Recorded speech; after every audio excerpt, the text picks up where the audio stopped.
Bienvenue à ce numéro du Journal des Journaux paru du 27 novembre au 3 décembre 2023. Une semaine marquée par la prise d'importantes décisions par le Conseil national pour la sauvegarde de la patrie CNSP. À cet effet, purge au sein des fans, radiation de 4 officiers supérieurs, titre entre autres à la une de sa parution en date du 30 novembre, le quotidien privé L'Enquêteur, qui nous apprend que cela s'est passé à travers des notes de services individuels signées le 24 novembre 2023 par le chef d'état-major général des armées, le général de brigade Moussa Salou Barmou. En langage terre-à-terre, ils sont radiés des effectifs de l'armée et se verront appliquer les dispositions de l'article 176 de la loi numéro 2020-065 du 3 décembre 2020 portant un statut du personnel militaire des forces armées. Il s'agit du général de division Ibrahim Wali Karingama dont la désertion est dûment constatée à compter du 20 septembre 2023, du général de division Mohamedou Aboutarka, déserteur depuis le 1er septembre 2023, du colonel Suleiman Harouna Gazoubi et du colonel Maman Kadela Seydina, éléments de la 721e bataillon inter-armes des FAN. Ces 4 officiers radiés des effectifs ont tous un dénominateur commun selon le journal qui renchérit. Ils sont tous proches du président Déchi Bazoum Mohamed, occupant des positions privilégiées dans le dispositif sécuritaire et institutionnel de ce dernier. Depuis sa terre d'exil, l'un d'entre eux a même promis de mener des actions de déstabilisation de notre pays, rappelle-t-on, selon l'enquêteur qui conclut. La désertion constitue une faute disciplinaire et une infraction pénale pour laquelle le militaire concerné encourt des peines d'emprisonnement graduelles en fonction de la gravité de la circonstance. Le Niger abroge la loi sur le trafic illicite des migrants, réplique au Parlement de l'Union européenne, victoire pour les défenseurs des droits des migrants. Titre dans la rubrique Nation de sa parution en date du 28 novembre, le bi-hebdomadaire La Roue de l'Histoire, qui nous apprend que c'est à travers une ordonnance datant du 25 novembre 2023 que le président du CNSP a abrogé la loi du 26 mai 2015 relative au trafic illicite des migrants. En termes clairs, les migrants subsahariens de passage au Niger ne seront désormais nullement inquiétés tout le long de leur trajet sur le territoire nigérien. Pour plusieurs observateurs, cette abrogation est une réponse du berger à la bergère suite aux sanctions imposées au Niger et surtout au dernier communiqué du Parlement de l'Union européenne consécutif au coup d'État du 26 juillet.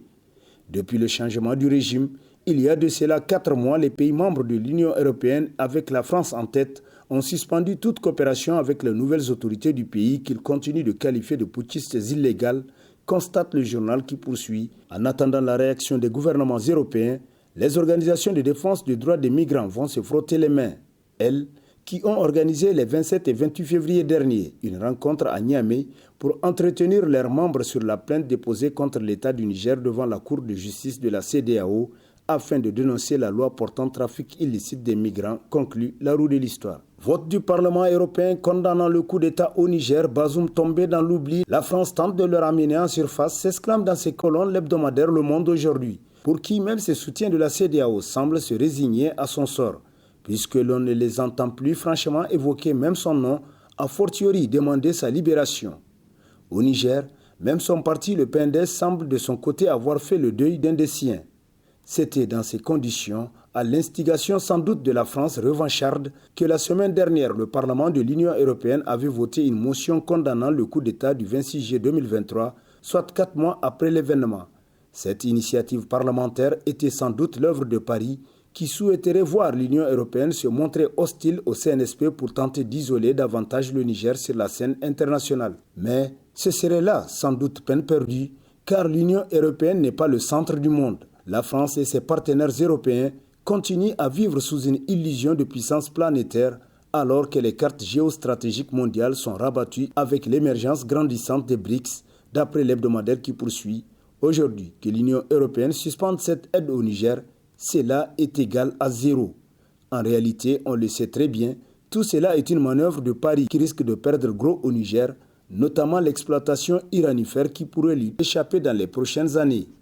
Or, sans ce minerai stratégique à bon marché provenant de la région d'Agadez, la puissance énergétique et industrielle française risquerait de marquer le pas dans les années à venir, d'après Le Monde aujourd'hui.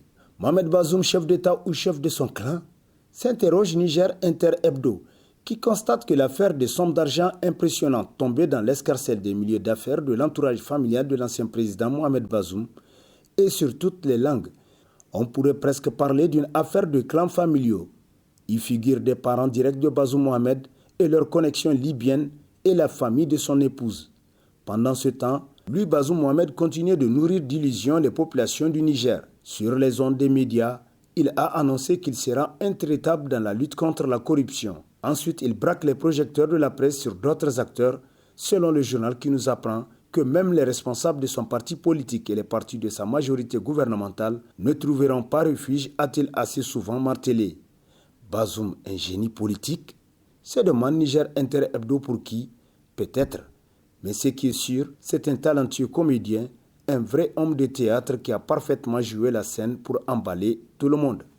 Niger, le général Tchani chausse ses bottes de chef d'État, s'exclame dans les colonnes de sa parution en date du 28 novembre, le quotidien privé Mouria, la voix du Niger, pour qui, en sortant pour faire le tour des 3 États de l'Alliance des États du Sahel, le général Tchani affirme haut et fort ainsi la position du pouvoir nigérien envers ses homologues burkinabés et maliens. Beaucoup affirmaient en sourdine cette critique visant à croire que le président du CNSP, chef de l'État, conserve une peur bleue au ventre pour soutenir l'idée d'une friction entre les dignitaires du pouvoir à Niamey. En réalisant la visite de travail et d'amitié à Ouagadougou et à Bamako, le général Tchani a renvoyé un message de démenti formel implicitement à ses adversaires et autres détracteurs, tirant à boulet rouge sur lui et ses camarades.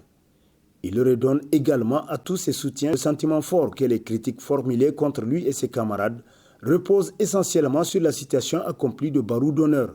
Enfin, il est à déduire bien évidemment que le général Tchani a chaussé effectivement ses bottes de chef d'État et du haut de sa responsabilité affirme la place qui sied au Niger au sein de l'AES et dans le monde depuis la prise du pouvoir par le CNSP, selon Mouria. AES et développement des pays du Liptako Gourma, le prix à payer s'exclame dans ses colonnes l'hebdomadaire La Flamme. D'après qui, malgré la volonté des dirigeants actuels de matérialiser cette ambition, il est nécessaire ainsi de faire la part des choses en acceptant de faire preuve de réalisme, en reconnaissant les limites des moyens dont disposent ces 3 États et de se dire que la tâche n'est pas facile et aisée. Il importe également de mesurer les types de sacrifices à consentir et des atouts existants qu'il faille capitaliser.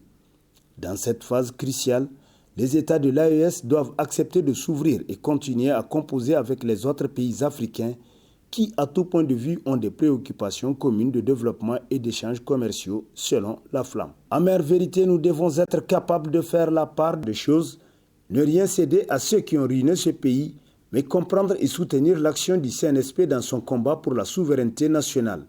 Labussanino Zantian-Kassani, titre entre autres dans sa rubrique Nation, l'hebdomadaire satirique Le Canard en furie. Pour qui?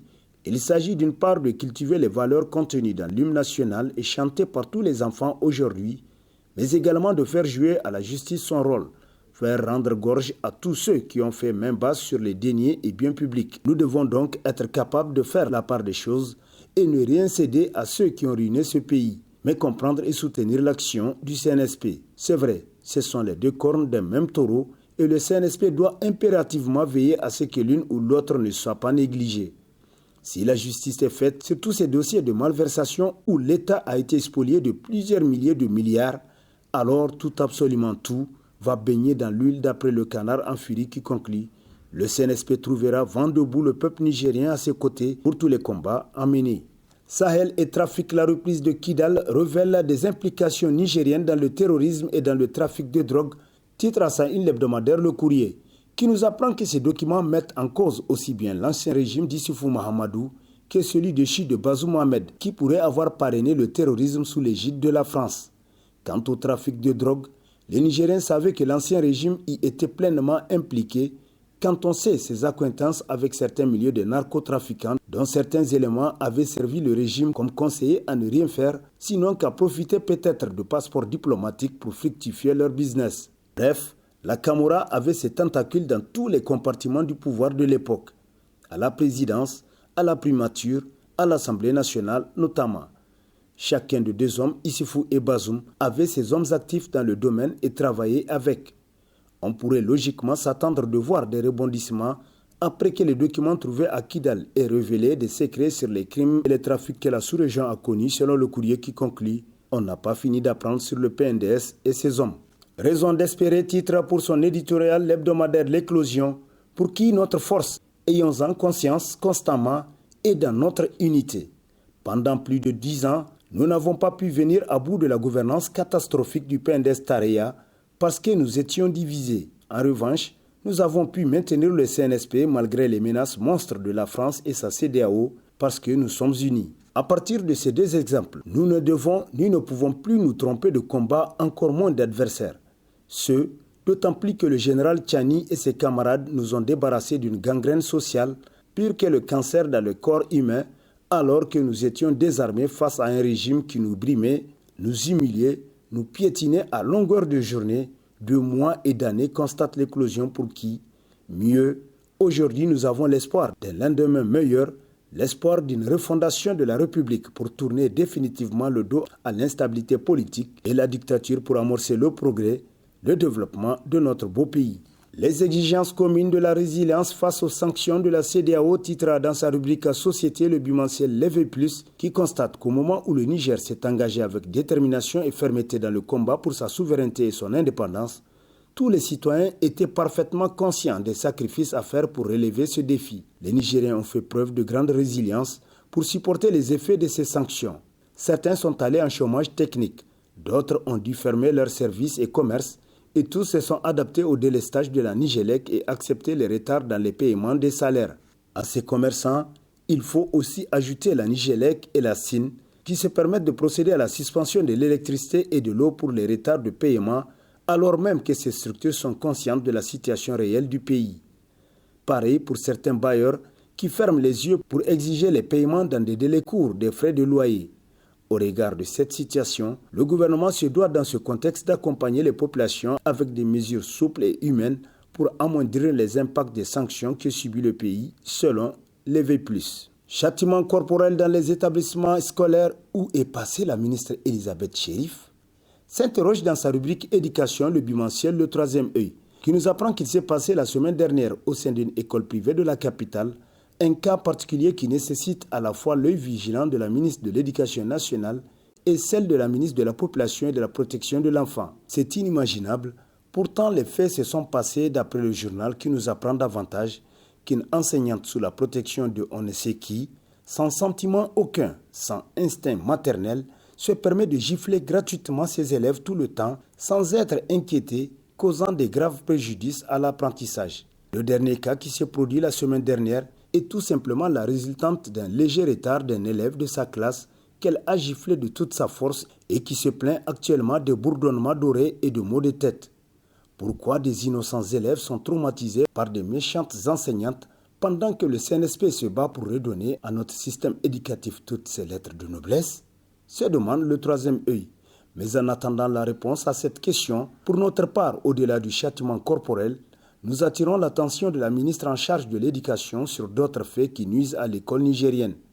Il s'agit entre autres des paiements des frais de COGES et le paiement de certains gardiens d'école imposés aux parents d'élèves, faute de quoi leurs enfants sont renvoyés de l'école. À méditer vraiment. Dosso, la réunion de synthèse de la mission de suivi de l'installation de la campagne agro-silvo-pastorale et hydraulique 2023, titre dans sa rubrique Société l'hebdomadaire Niger Times, qui nous apprend que sur le plan agricole, des 1952 villages agricoles que compte la région, 745 villages sont déficitaires, soit 38,17% pour une population de 947 664 habitants repartis dans 33 communes. Sur le plan pastoral, en préparatif à la campagne pastorale 2023, l'État et ses partenaires ont mis en place 3 942,5 tonnes d'aliments pour bétail destinés soit à la vente à prix modéré ou à la vente à prix non subventionné. Pour l'hydraulique pastorale, 5 stations de pompage et 8 puits cimentés sont en cours de réalisation. Sur le plan environnemental, ce sont 6 269 hectares de terres dégradées qui ont été traités. 178 hectares de mares contre les plantes envahissantes aquatiques, 867,67 hectares de lutte contre les plantes envahissantes terrestres.